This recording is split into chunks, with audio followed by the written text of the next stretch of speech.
Imagine this. Imagine trying to hit a bullseye, but there's a twist. You are completely blindfolded. What are the chances that you're going to actually hit that bullseye dead on? Well, probably you're not going to. And the same is true when you're starting a fashion brand, a sportswear line, an activewear line. If you don't know who you are targeting. Think about the last time that you were on a website and you noticed that the language of the website spoke to you. Maybe it was something about the message. Maybe it was the vocabulary that was used. This is a good example that the brand that you're interacting with has profiled you exactly, and it's not a coincidence that you have landed on that website. On today's episode, I'm going to run you through my key tips on how to create your customer avatar.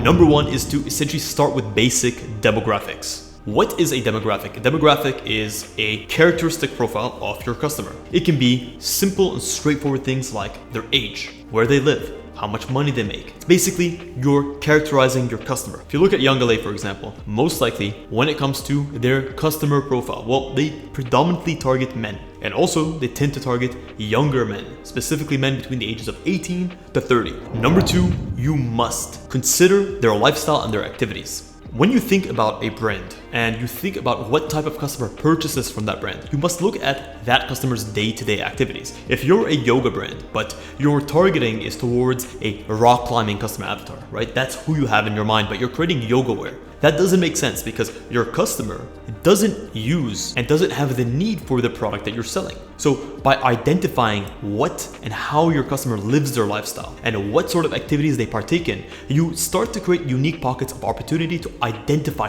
what sort of products that they need. Number three, what is the body type and how many or how inclusive do you plan on being? If you look at Gymshark, over the last couple of years, they've made a transition shortly or subtly into more inclusive sizing ranges. They've done this because they understand that the fitness demographic is not just the jacked gym bro or the gym girl. They understand that the type of customers that may provide a long-term revenue source for them are those that are looking to get into fitness. So what they do is they try to identify a wider demographic and they say we are an inclusive fitness brand that provides sizes, let's just say 3XS all the way to 4XL. And this also comes across in how they market themselves. Number four is we need to understand their attitude towards fashion. When we try to identify an attitude towards fashion, it means what do they prioritize in the fashion that they wear? Do they prioritize value?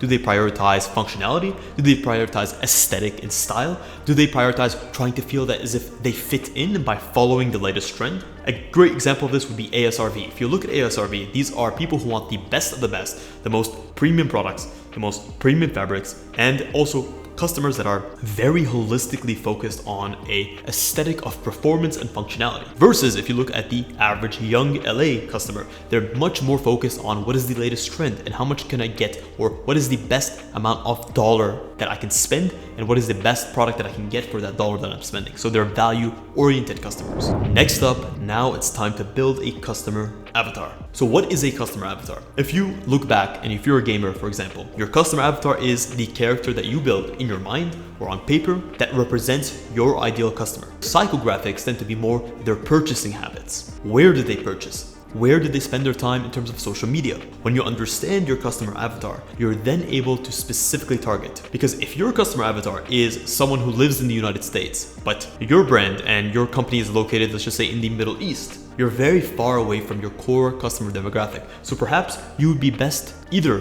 relocating your business or serving a different type of customer.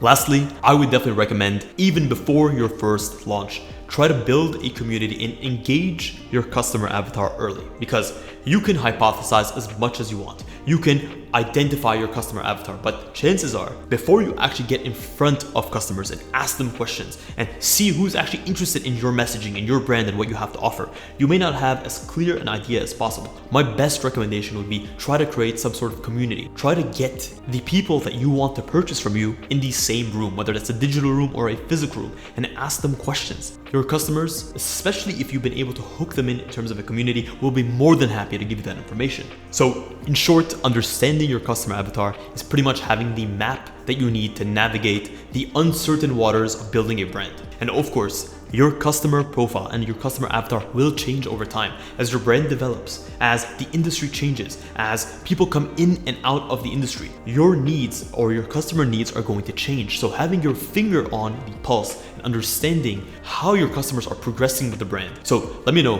what you guys believe is the most important part of building a customer avatar profile. Is it more the demographics or is it the psychographics? What do you feel brings the most value? Also, if you want my personal opinion on how your customer avatar should look like, and you want to describe your brand to me, and you want me to help you personally put together a customer profile, well, check the link in the description. I offer one-on-one consultation calls every single week. Slots are limited, but if you are interested and you want to hone in on your customer avatar to really push your messaging and to push your business forward, check the link in the description. I guarantee you, you will not be disappointed. Guys, I say this from the very bottom of my heart. Thank you so much for tuning in to this episode of Fit Design TV. Until next week's episode, stay awesome.